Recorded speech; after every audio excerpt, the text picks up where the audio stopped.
minutes for the last meeting. All those in favor say aye. Aye. Aye. Opposed, the same. Motion carries, minutes are approved.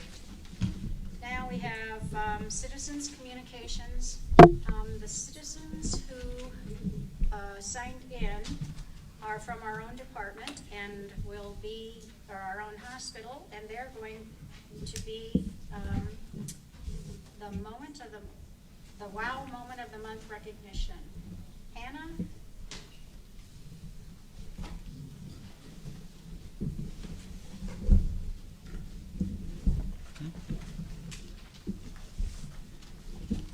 Good evening. My name is Hannah Atkinson. I'm the physician assistant at the Care First Clinic out in Garrison. It is my pleasure this evening to be here to speak on behalf of our LVN, Bevan Stokes Townsend. She is unaware of why we're here. We've been able to keep this a secret for a week. It's been very difficult, but we wanted to surprise her tonight, and I think we pulled it off very well. Although she thought we were coming here to get fired tonight. I know that. Bevan came to work in our clinic in April of 2018. We were in search of a go-getter, steadfast, self-paced nurse to help out in a pretty chaotic clinic. We had had several instances with our nurses where chronic illness and retirement had taken place, and we needed someone that fit well to take care of things. And Bevan came on board, and she's really been what we needed. At the time that she came on, she'd had some major life changes, and she was on a journey to kind of find herself and find her place in the world. And she took a career change. She went from home health to the private clinic setting. And during the time in our clinic, she's unselfishly given of herself 110% to our patients. And she's always there with a kind ear to listen to their stories, and she's always there to wish them have a blessed day when they leave. And in the time that we've got to know her, she's shared with us it's been on her bucket list to travel to Las Vegas to see what Sin City was all about. And in celebration of her 1-year anniversary of finding herself and being at the clinic with us, she made this dream come a reality. So on April 28th, she was on a return flight from Las Vegas. After a few days of enjoying Las Vegas, an event occurred on the flight where Bevan's nursing skills were put to the test. And the following is a story that she shared through social media that got her nominated for this wow moment that I'm going to share with you. 2 weeks ago today, I was on a plane headed home from Vegas. I felt rested and somewhat carefree as I had just enjoyed a trip that I had dreamed of for a lifetime. A man in the seat across from me stood up to go to the bathroom. He stepped out into the aisle and he passed out. When I got to him, he had no pulse, so I initiated CPR. Keep in mind, they're in the air on an airplane at this point. The next series of events was chaotic, to say the least. My man was resuscitated. Meanwhile, one of his friends fell out but remained conscious. My patient, after a period of time, attempted to get up, and he passed out again with no pulse. His friend had already received an IV, and a bag of saline was being administered. The monitor attached to my patient, who is now coded twice, revealed something much more serious, a cardiac issue that has been uncovered after a 3-day drunken fest in Vegas rather than what was presumed to be dehydration and exhaustion, and he could not be moved. He had to lay flat for the remainder of the flight, and there were people screaming and flight stewards climbing over the seats. It was pretty intense. Once the string of events took place and things began to stabilize, the flight stewards were anxious about who had rendered care to these men in fear that they might be reprimanded were we not licensed. A man started off the chain by saying, "I'm blank, an ER doctor from Fort Lauderdale." Another man chimed in, "I'm blank, I work at MD Anderson." Slightly overwhelmed, I said, "Oh, I'm just a nurse," when the attention was directed to me, and this man looked at me and said, "You are not just a nurse, we are a team." That was profound to me. I initially did not want to share this story because I'm not trying to broadcast anything that I did. I'm not a hero, I'm just a human. I took action in a situation as I would hope someone would for me, but as Nurses Week came to a close, I felt compelled to share it. This ordeal brought me to an odd place, a place of reflection.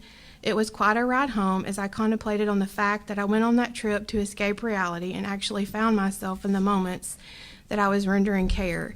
I will never forget when that man kissed my first 2 fingers and placed them on my forehead from the gurney as they loaded him in the ambulance. We fist bumped, and I assured him that I would love him forever, and after all that time could no longer contain my tears. Nursing is hard, but it is my passion. So her story was nominated by one of our directors, and she received this wow moment for her selfless act in a moment when she was needed. And I can think of no one who's more deserving of this wow moment than Bevan. She possesses the passion and integrity you would want associated with employees of Nacogdoches Memorial Hospital, and I'm proud she is a part of my team day in and day out, and I'm honored to be asked to speak tonight on her behalf. Thank you. So, Bevan, I have some things for you if you want to come up here.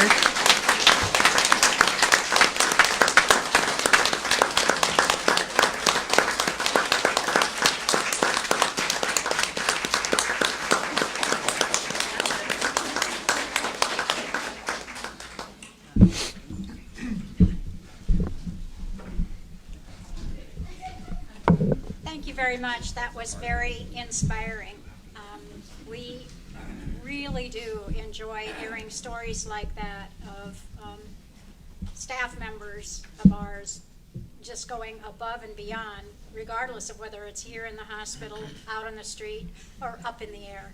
Thank you so much. Appreciate that. Next on our list is Lisa King with a special staff recognition for a job well done. I didn't wear my scrubs because I had a patient I had to take care of. But anyway, when she said it a minute ago about I'm just a nurse, and the doctor said, no, you're part of the team. The team of people that takes care of our patients is everything from the housekeeper all the way up through the physicians. And a lot of people don't fully appreciate and recognize that, because without each other, we cannot do our job. Having worked the floor for many years, I understand and appreciate the importance of the nursing assistants that take care of our patients as well. So many times, they're the eyes and the ears of the patient that they bring to us, to the nurses. We, in turn, follow up and get the care we need to.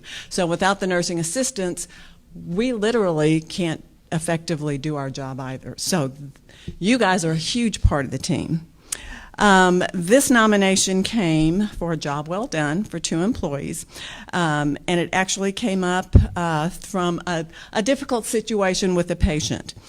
This patient was very worried about being a bother to staff and being too needy, and so many times some patients feel that way, and they don't want to call, they don't want to ask. Sometimes they fall because they don't want to bother anybody.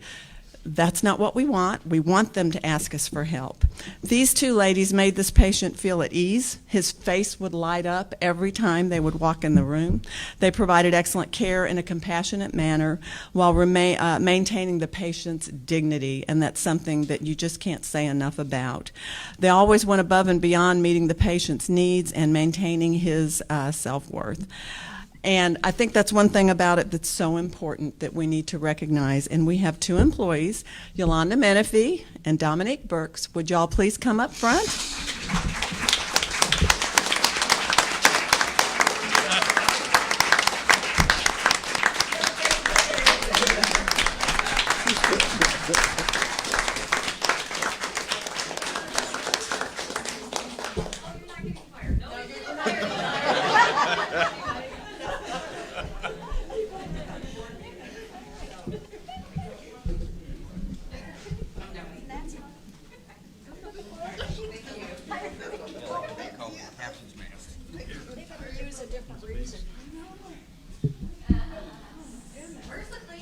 Yeah, really, this is good stuff.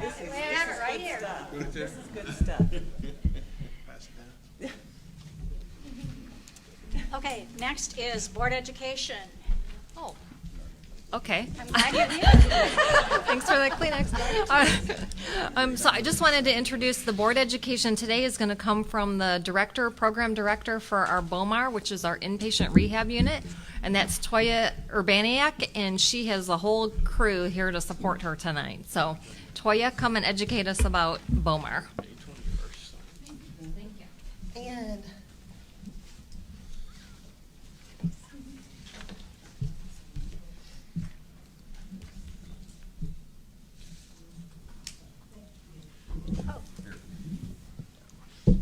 so I'm super excited about being here because I love rehab. And as I was putting together the PowerPoint, I wanted to share the passion of what we do, the passion the staff has, the passion that I have. And I think the best way to do it is I'm going to start and end from the mouths of our patients so that you can kind of see and get a feel of what BOMAR is all about.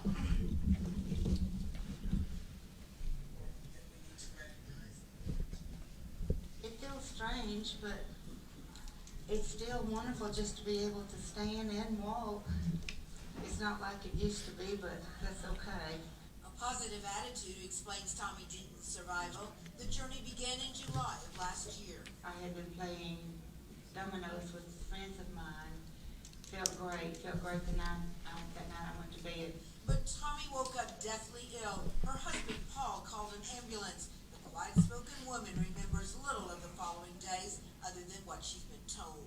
The end result was I went septic, and my feet had gangrene in both of them. They looked horrible. A double leg amputation was performed. Also, several fingers on both hands were removed. Tommy is a diabetic. Doctors remain mystified how a suspected underlying kidney infection travels so quickly. The family was prepared for the worst. And they had already told my family that it was a very high possibility I would not make it. But the 76-year-old patient survived. Medicine and medical staff played a significant role. So did Tommy's will to live. I prayed and I prayed and I prayed. I did not want to think that this was the end of my life. I have felt like God has been with me every step of the way. That faithful walk led to walks down the halls of Nacogdoches Memorial Hospital's Cecil Bomar Rehabilitation Center. Tommy calls her prosthetic legs her legs. When I first saw them, I thought, mercy, they're strange looking. A friend provided some brightly colored shoes and socks to keep spirits up, but most all the encouragement comes from physical therapists, including Mike Martinek. I said, look, Narrowly lined up. That looks great. Okay. Tommy wasn't a typical patient for this physical therapist of 25 years. The unique thing here is that this person was just going about her life and she had this one illness. And I mean, just out of nowhere, all of a sudden, she's dealing with this. But oh, how this tenacious woman coped. Following the surgery, there was 6 weeks of rehab, then home with no legs. A year later, a return to physical therapy to learn how to walk again. Tommy is surprising herself. you're not going to believe this, because I don't believe it. I've not shed one tear. That's just not normal, thought Tommy. So a friend had an idea. She says, I'm going to bring you a song, and it's going to make you cry, because I felt like I needed to cry. And we were listening to the song, and I was just about to cry, and somebody came in the room. Well, shoot. Only time for tears of joy. A staff praises their favorite patient. A husband of 43 years provides the reassurance that everything will be just fine. And I keep telling her, I said, well, I'll be here for you every day, and I'll be here for you every day. A survival journey that continues now at home. Donna McCollum, KTRE's Texas News 9. That's why this is the best job ever. We get to see the most amazing things on that unit. And that's the passion I want to portray today. And I love this saying because it describes her perfectly. Hardship often prepares ordinary people for an extraordinary destiny. And that's what the rehab unit does here at Bomar. So what's a post-acute care? It's important to know because 35% of all Medicare patients are discharged from acute care hospitals to post-acute care. And there's 5 different kinds. There's long-term acute care, we call them LTACs, and these are your very, very sick patients. Often they're still on ventilators. They require a lot of nursing care. Your nurses have to be ACLS certified. There's physicians there. The nurse-patient ratio is about 1 to 4 to 6. They get therapy, but they're so sick, it just depends on the patient. So, they may tolerate 30 minutes or they may tolerate more. The next level of care is what we are. We're an acute inpatient rehab unit. So these are patients that are still pretty sick. They're not really safe to be home, outpatient, or really in a skilled facility. So we bring them to the unit, and we have a physician see them. Our medical director sees them at a minimum of 3 times a week. And this is Medicare regulations. And we have 24-hour rehab nurses, and our nurse-patient ratio is 1 to 6 to 7. I like to tell people that our nurses are like med-surg nurses. So anything that you would see on Second Tucker, our nurses should be able to handle on the rehab unit. The difference is that we give intense therapy. So as part of the regulations, again, for Medicare, we have to give 3 hours of therapy a day, 3 days a week. A lot of people hear that and patients don't want to come. They're like, oh my gosh, I cannot do that for 3 hours a day. But that's like getting out of bed. I mean, what we're doing is we're trying to get you home, back to the life like Miss Deaton had. So that's getting out of bed. Oh, stop it. That's my staff. I'm a little bit of a talker, but that's okay. So, but anyway, so we get them up. That's bathing, grooming. So that 3 hours is just learning to do things that you need to do to go home and be safe. It's not just be in a gym. And then, of course, you have your skilled, and they still have some nursing needs, but they don't need the intense nursing. They don't need the intense physician oversight. They may get 1 to 2 hours of therapy a day, and they can stay in the Part A of the skilled unit for up to 100 days, and they don't have to have 2 therapies. With us, we have to have at least 2 therapies. One has to be OT or PT. And in that one, it's just they can have just speech therapy or one of the other.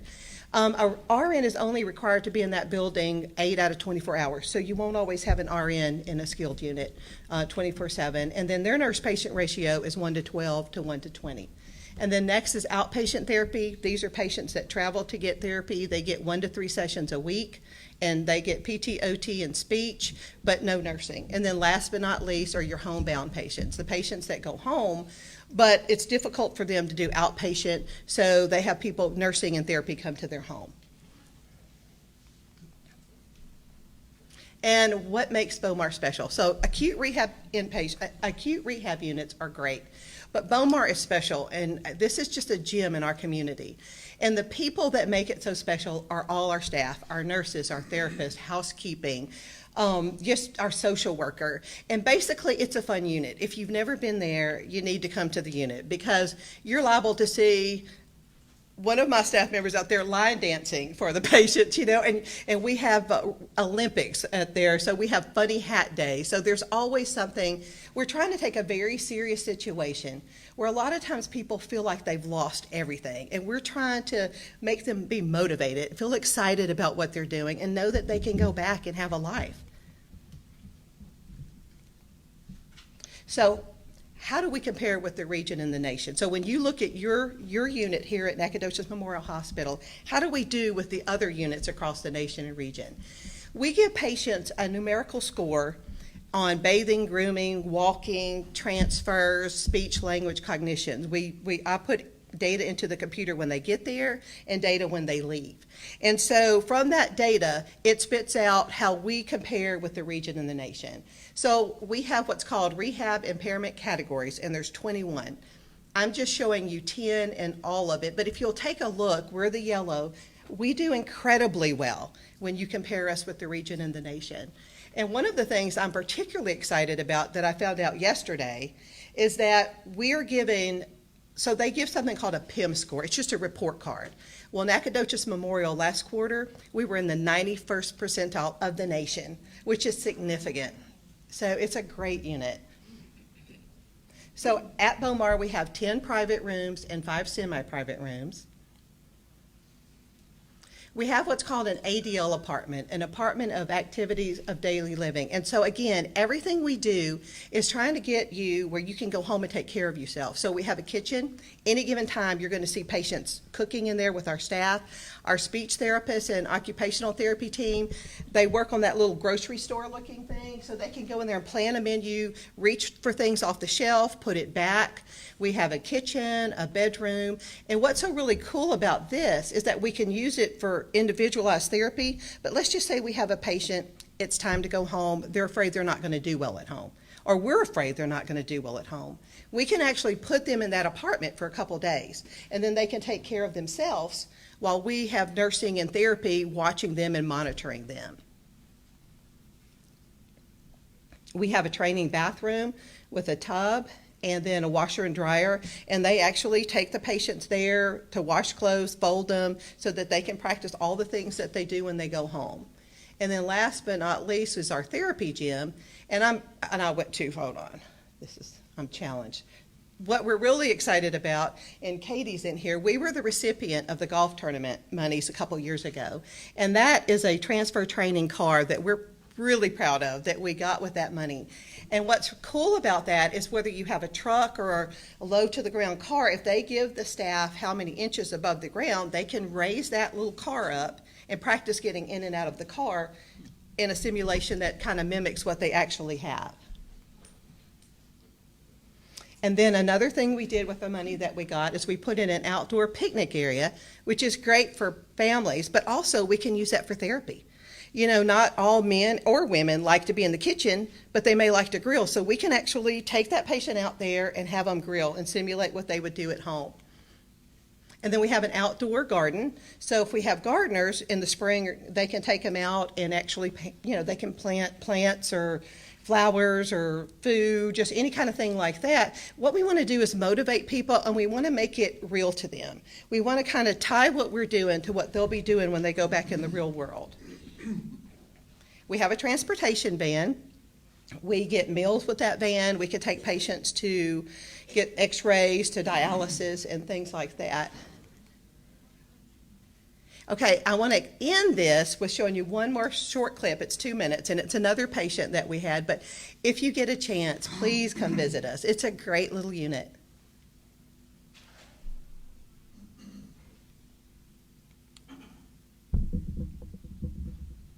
Okay, there we go. Cheryl Athey, a retired kindergarten teacher, has encouraged countless numbers of children in her life. Number one has always been her son, Jeffrey. Now the roles have changed. Where's that volume control for the TV? Cheryl learned this month she has inoperable brain aneurysms. The simplest of tests are difficult, plus she's lost most of her hearing. It's just another life challenge that she accepts willingly. Whenever I was 7 years old, my mom had a brain tumor on her brain stem, and the doctors told us that she wouldn't make it. Cheryl went back to the classroom. All the while, the closeness between mother and son only grew. My mom is a giving person and really doesn't expect anything in return. And When the words aren't there, do something that comes from the heart.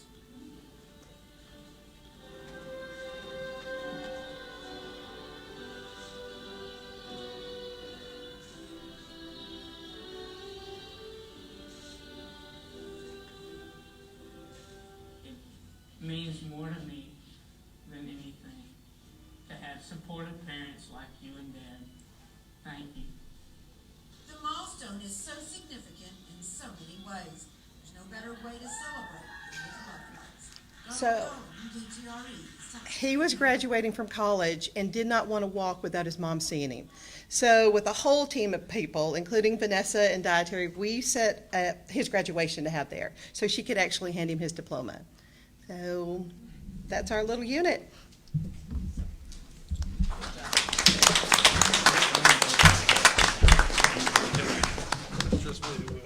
Thank you very much, Tonya. That we hear over and over and over again what a blessing it is to have BOMAR here in Nacogdoches. And you just gave us some numbers to actually prove it as well. So thank you very much. Thank you all of the staff who are here celebrating BOMAR. Gave us a lot of waterworks today. It's killing me. I have no idea.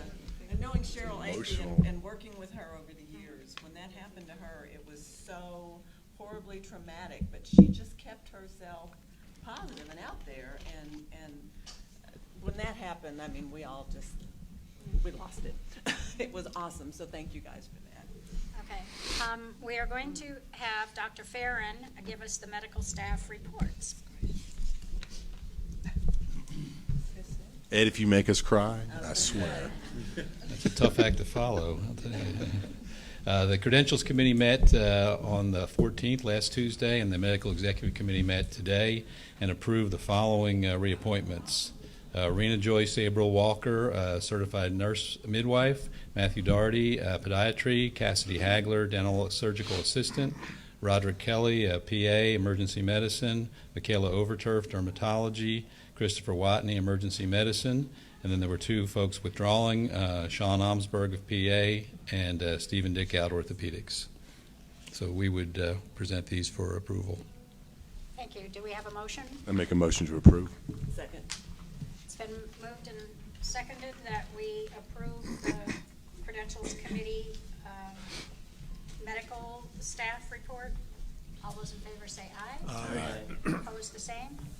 Motion carries. And now we have Katie Crawford for providing us with overview of the golf tourney. Yes, cloudy but no rain golf tournament that we hosted. I'm excited to share with you, there was only 90% chance of rain that day, and it did not rain. I'm super thankful for all the prayer warriors. A lot of them are in this room that prayed, and I'm not even exaggerating. The storm went right around us, and we played 18 holes. This year, the funds that we raised were for the cardiac rehab department, and it was really neat. Their entire team and several of their patients joined us that day. They helped with the putting contest and got to visit with all the golfers. It was a really fun day for them and us too.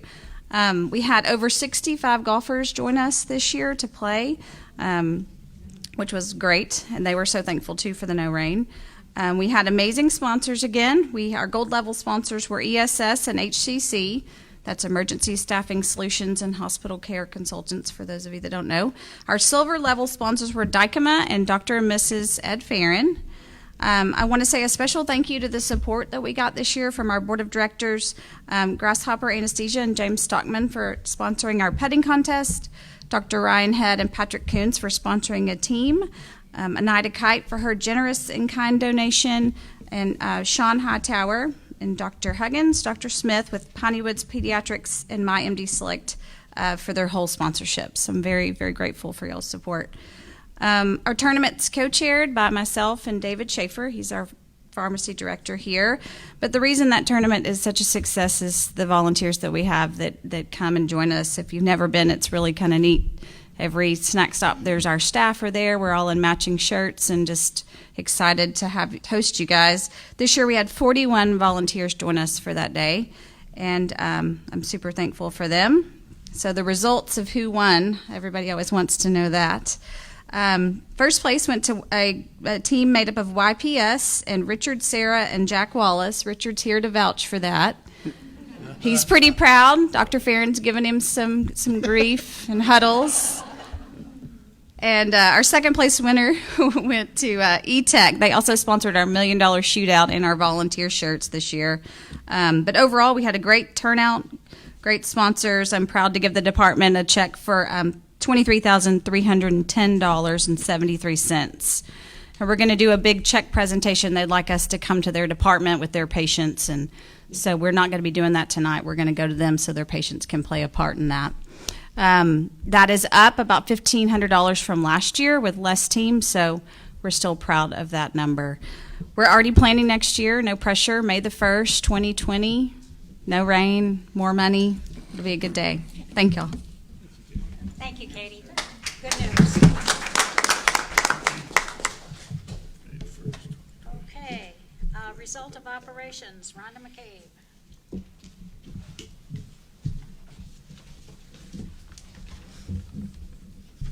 Now, I particularly hope that I don't make you cry tonight, because that would be really bad. I hope not. I don't think so. So when we look at our volumes, April was a very, very good volume month for us.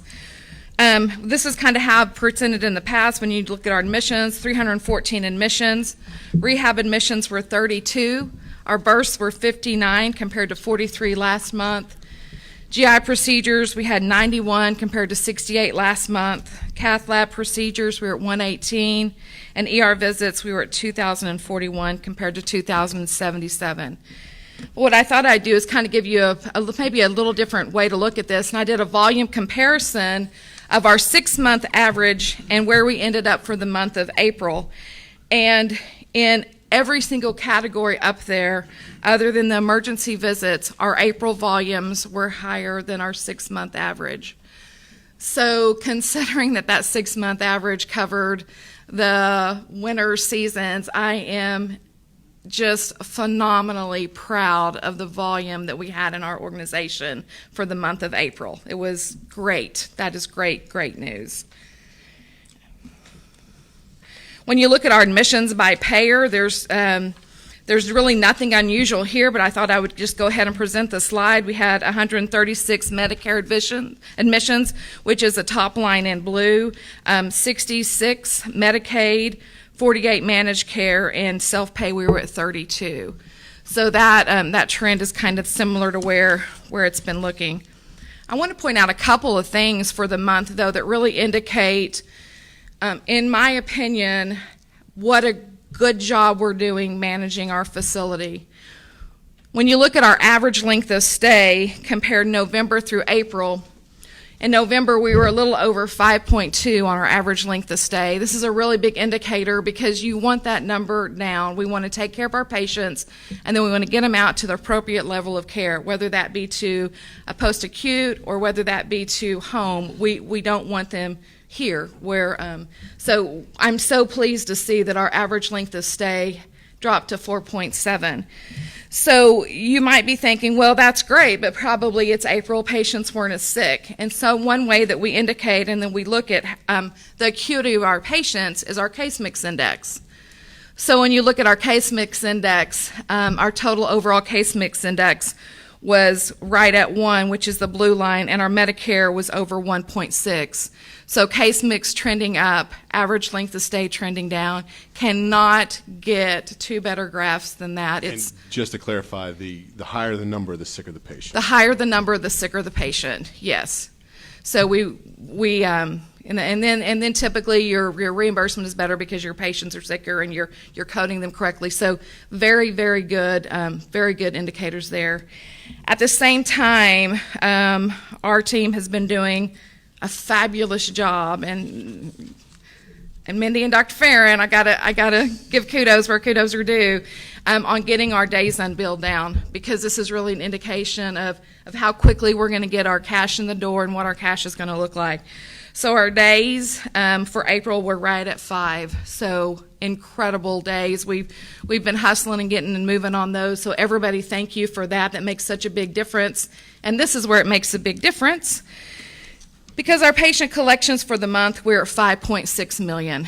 And the most interesting data points on this slide, and I left them on there, I left April of last year, we were at 4.3, and April of this year we're at 5.6. Huge improvement year over year.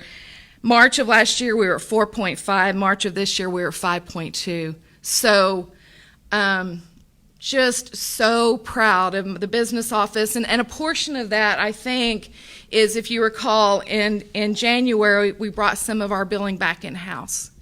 And I just have to say, I think our girls and our billing in-house, we do a really good job with it, and it's evidenced by the cash impact. The funny number in February, if you don't recall, we had such high cash collections, but to go back and look, our days billed were so high in December, so by the time we got all those bills coded, the cash started coming in February. So that's kind of that correlation. But super, super proud of the things that we've been doing there. So when you look at the income statement and what this really good volume month for April did, what our cash did, you can see that for the month of April, we generated gross revenue charges of $24.5 million. And so, again, we talked about it at the last board meeting. This was the first month of 2 where we had no IGT payments. So you can see the difference. Our net number, and that's really where we start with when we start looking at our cash, was at $4.2 million. When you look at December, our net number was at 8.4. So that difference between there is a result of no IGT. But there were a couple other things that happened to us this month that are really just an indication of healthcare and how it all plays out. We had 4 patients that came in and their bills got finalized in the month of April that were large accounts that got written off to charity. We had one account that was almost $896,000 where we received $46,000 in payment, and that got termed and finalized this month. We had another account that was $446,000 that we received no money on. We had another account that was $338,000 we received no money on, and then one that was $296,000. So when you look at what we do and what our mission is and how we take care of the patients in our community and how we take care of the underserved and underinsured, we'll have months like that where that happens. So what it looked like, if you start at the top, I said we started at 4.25. For the month, we had a net margin loss of $1.5 million. Compared to last year, we had a net loss of $18,000. So we had a really significant loss for the month. Thank goodness we were managing the business. We are managing the business. We can handle these things because, and if you look at our year-to-date number, we're only at a year-to-date loss of 1.3 compared to a $10.3 million loss last year. So it was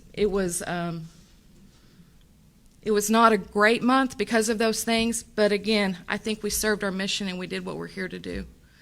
So that's my report. Do y'all have any questions? Yeah, I have a quick question for you. On the high volume patients where the reimbursement was either zero or very little, when you do the numbers, was that the total amount billed like we do on a gross, or was that a net? What is it's that? a total amount billed. Okay, so had they been a commercial payer, we could have contracted them down? We would have contracted it down. We would have got 30% of that, or so, something, around 35% of that. In as much as they're like any other patient, they have the same, they have a percentage that gets written down. Yes, so you're exactly right. So a portion of that would have been written off anyway. So what we were missing is the 35% or so of the 1.8 million in total that were kind of above and beyond our normal run rate. Yeah, so they weren't exactly a straight line item.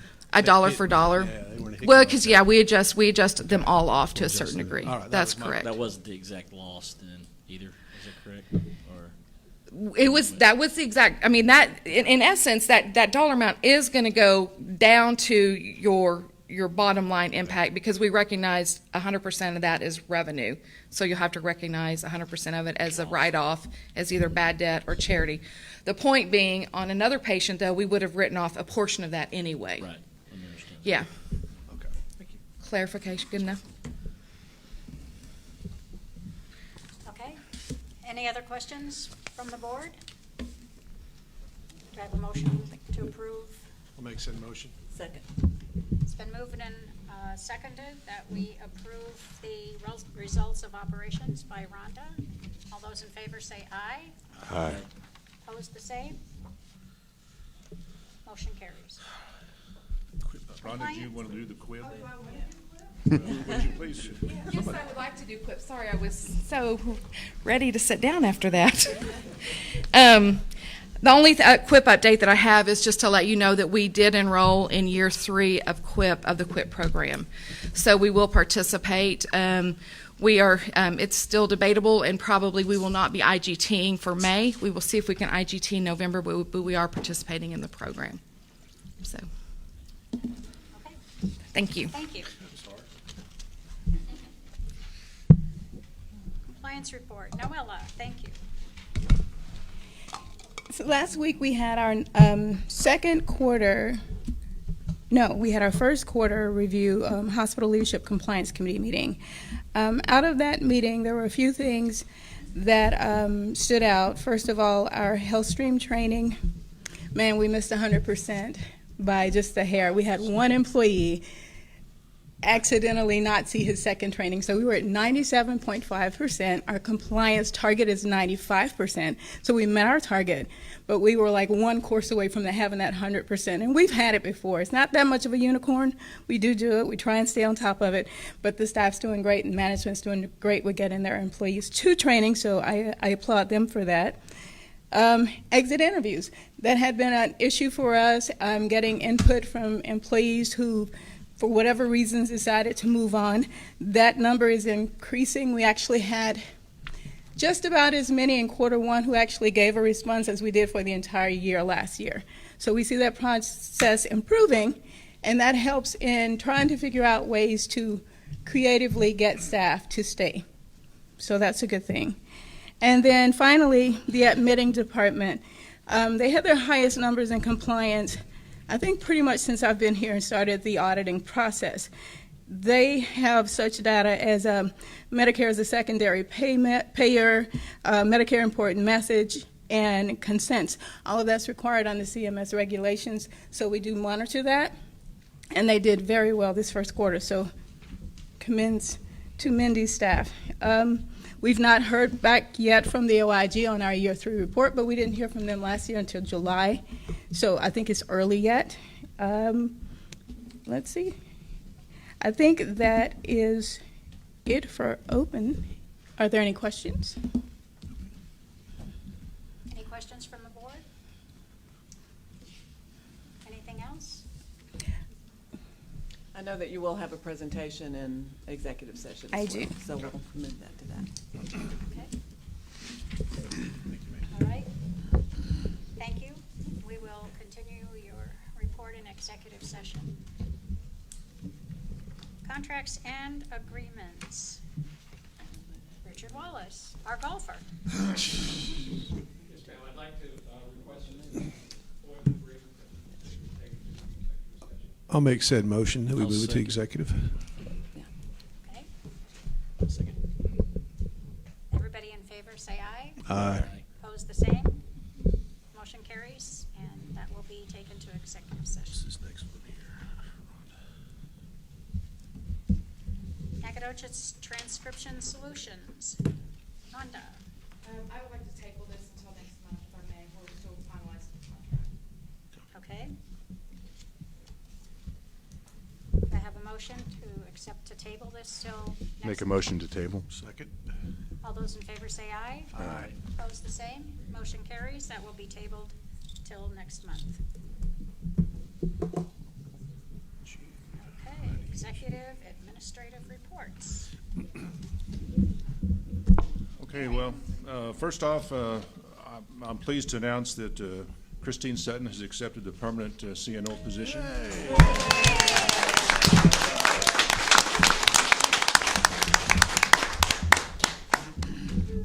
I'm not sure how many months you were interim, like? Since November. Okay. Well, we finally realized it was time. Congratulations. I would tell you that the priorities at this time, as we continue trying to turn the ship around, and I think you've seen a lot of progress this month, even despite the loss on the bottom line. I think the indicators are there. I would tell you that the number one priority that we're really concentrating on is reducing agency costs. That's a situation that many hospitals have, and as we move into the summertime with vacations and all, it can even get worse. So we're really trying to ratchet down on that and get a better handle on it. And the best way to do that is to hire more nurses, and that's part of the issue. We get backed up in the ED a lot, and we can't kind of move the patients through. It's not because we don't have the capacity. We have the rooms, we have the beds. What we don't have is the nursing staff, and so if we can take those two things, particularly over this summer, and can build on that, I think we'll make some big strides there. And finally, the other thing is we are continuing to review our excess space, which would be in the older building or the original hospital. And we're looking at programs that will help us provide the full continuum of care. That's what we call specialty units. And in Toya's presentation, you will see the different units on, they call it post-acute care slide. 4 of those could actually be put inside this hospital. The only one that couldn't would be home health care. So I think that also helps when the suitors come down for visits and they're looking and kind of kicking the tires and seeing how we're doing, when they see that space or that we have that underdeveloped area at this point, we do have a vision for those spaces, and we do have plans, and I think that just helps them say, okay, well, I think it's one more feather in our hat. So we'll continue to work on those areas also. And that concludes my report. Okay. Oh, yes, calendar. The next page, for those that have books, we just, looks like a light month. I don't know if that means people are taking vacations or whatever, but board meeting, we have strategic planning on the 13th, finance and facilities, subcommittee board. it won that day, followed by a subcommittee executive board, and then next month, and obviously, you know, this is not, we're out of sequence this month, but because of Memorial Day, we moved the board meeting up to tonight rather than last. So in June, it'll be, the board meeting will be on June 25th at 5 p.m. Okay.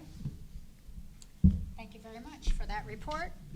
And now we are going to convene to executive session for the following: consultation with legal counsel regarding pending or contemplated litigation under Texas Code 551.071, deliberate the appointment, employment, and duties of an employee under Texas Government Code 551.074, and deliberate of the provision of healthcare services under Texas Government Code 551.085.